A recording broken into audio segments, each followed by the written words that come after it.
¿Qué tal, chicos? Buenas noches. Bueno, ya aquí un poquito tarde, dejándoles sus dos clases ya listas. Este será el primer video de la primera clase que nos toca este domingo, día 22. Y bueno, vamos a empezar rápidamente con esta materia del derecho fiscal. Vamos a hablar de las fuentes del derecho fiscal, que fue la última diapositiva que vimos. Hoy vamos a ver 10 diapositivas muy rápidamente.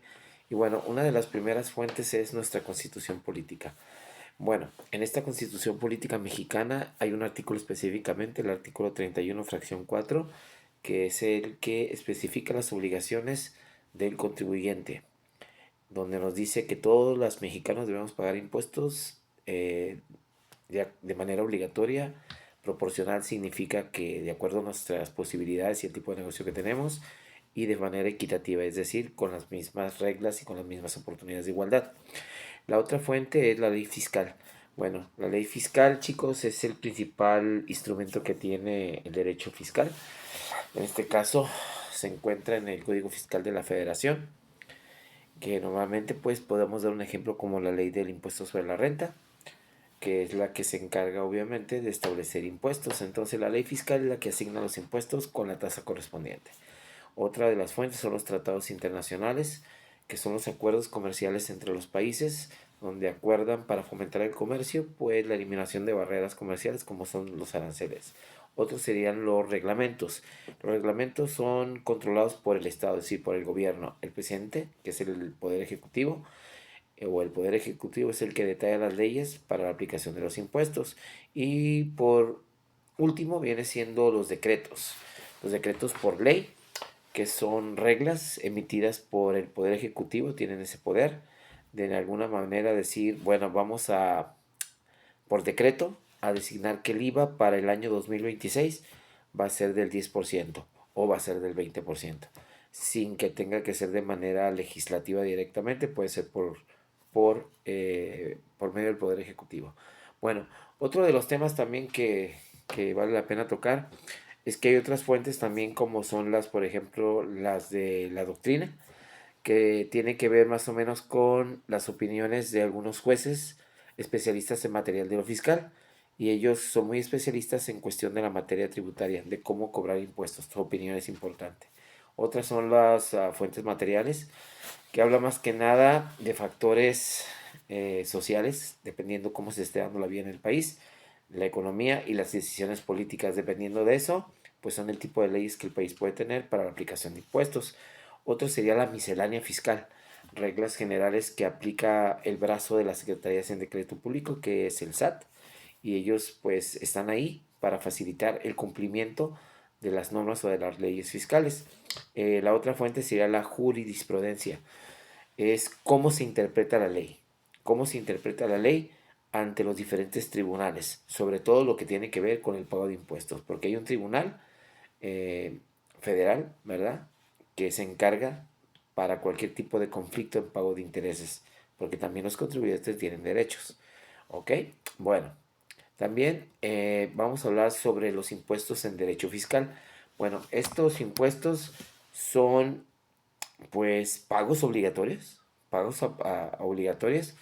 que nosotros como personas físicas, cuando tenemos en el negocio nombre nuestro, o si es una sociedad moral, o sea, una empresa donde hay varios dueños, están sujetos a pagar esos impuestos. Y si no lo pueden hacer, pueden buscar la manera de poderles dar facilidades para que paguen sus impuestos y contribuir al gasto público del país. Recuerden que el país recauda impuestos para poder solventar las necesidades que tiene el país. Entonces, básicamente, los impuestos en derecho fiscal significa la capacidad de nosotros como contribuyentes de pagar esos impuestos para contribuir al servicio público. Después hay algunos elementos claves, ¿verdad?, de los impuestos, como puede ser el sujeto activo o el pasivo, la base y la tasa. Por ejemplo, el sujeto activo es el Estado. El Estado es el que lo aplica. Los estados, el municipio o el gobierno federal son los principales recaudadores.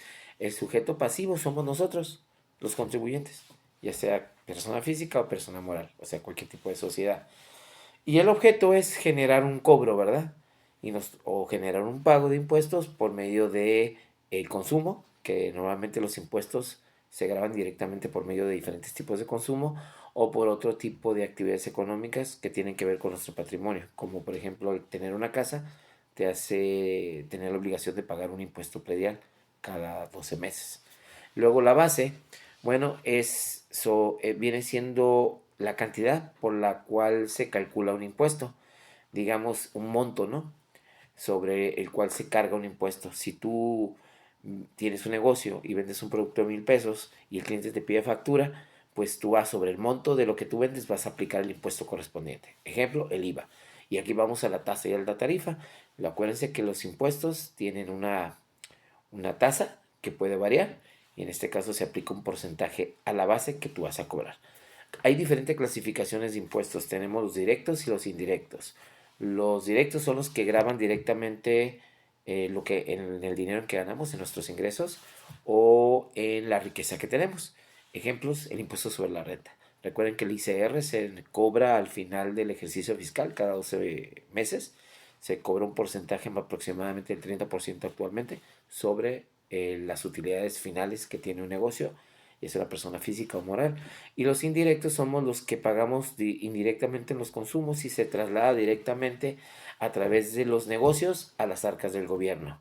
Ejemplo, el IVA. Bueno, pero también hablamos de otro tema como son los derechos del derecho fiscal. Bueno, estos derechos del derecho fiscal más que nada son el conjunto de reglas, ¿verdad? Y también garantías que tiene un contribuyente para hacerle frente al fisco, a la autoridad, quien nos cobra los impuestos. Nosotros exigimos como contribuyente un trato justo, que sea legal, transparente, ¿verdad? En el caso de que queremos pagar. En el caso de que no lo paguemos, pues estamos sujetos a la aplicación de la ley, dependiendo el daño que causemos al no pagar impuestos. Ahora, estos derechos que tenemos como contribuyentes están en la Ley Federal de Derechos del Contribuyente. Sí, hay leyes que nos protegen ante las autoridades, como en este caso en el SAT o la Secretaría de Hacienda de Crédito Público, que es la encargada de la administración de los ingresos por medio de impuestos. Así es que es todo un proceso. Pero también rápidamente mencionaremos algunos de los principales derechos que tenemos nosotros como contribuyentes. Por ejemplo, todos tenemos derecho a una devolución, ¿sí? Obtenemos una devolución de impuestos que normalmente pues se pueden adquirir por medio de ser puntual en el pago de tus declaraciones, ya sea bimestrales, trimestrales o anuales. El hecho de ser una persona que cumpla tiene derecho a obtener una devolución parcial de todos los impuestos que has pagado. También son confidenciales. Toda la información o datos de un contribuyente no pueden ser compartidos con ningún tipo de dependencia. El gobierno tiene que proteger esa información. También nosotros tenemos otro derecho de no presentar documentos ante la autoridad fiscal que no aporten nada, es decir, solamente cumplir con los documentos que ellos nos solicitan. También tenemos derecho a un trato justo y respetuoso por parte de la autoridad y un trato digno. El hecho de que debamos impuestos no significa que nos traten de manera incorrecta. Así es que sí tenemos ciertas consideraciones. Bueno, y también tenemos derecho a la información, dado que el conocimiento de los impuestos en la mayoría de los mexicanos a veces no es fácil de digerir, así es que debemos de tener orientación, información gratuita y con buen trato por parte de las autoridades para cumplir con nuestras obligaciones fiscales. Bueno, también hablamos de las aportaciones como las del Seguro Social, que son un beneficio obligatorio para las personas que pagamos impuestos. Son contribuciones obligatorias por parte de la ley hacia los empleadores y hacia sus empleados. Es decir, todo trabajador tiene derecho a tener una cantidad financiada de dinero para que nos pueda cubrir en cuestiones de salud, pensiones, ¿sí? Accidentes que puedan pasar en el trabajo, y servicios de guarderías también, y también, obviamente, vivienda. En este caso, las cuotas que los trabajadores pagamos son deducidas principalmente por el IMSS, por la FORE y el Infonavit. Y todo esto es para garantizar que nosotros como trabajadores pues tengamos protección y también gozo de esos beneficios. Principales aportaciones y coberturas en México, por ejemplo, el IMSS pues obviamente financia cualquier tipo de enfermedad o tratamiento que podamos llegar a necesitar. en el caso de accidentes o tener derecho a otras prestaciones por tener familia también. El Infonavit pues nos provee de la posibilidad de comprar una vivienda digna, y el ISSSTE son cuotas de apoyo para trabajadores que trabajan para el Estado, es decir, para el gobierno.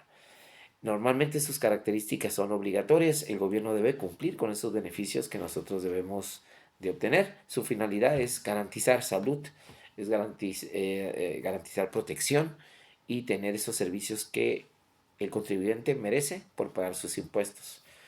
Y bueno, en este tipo de situación, ¿quién paga estos servicios? Pues es tripartita, porque la paga el gobierno, la paga el trabajador y la paga la empresa.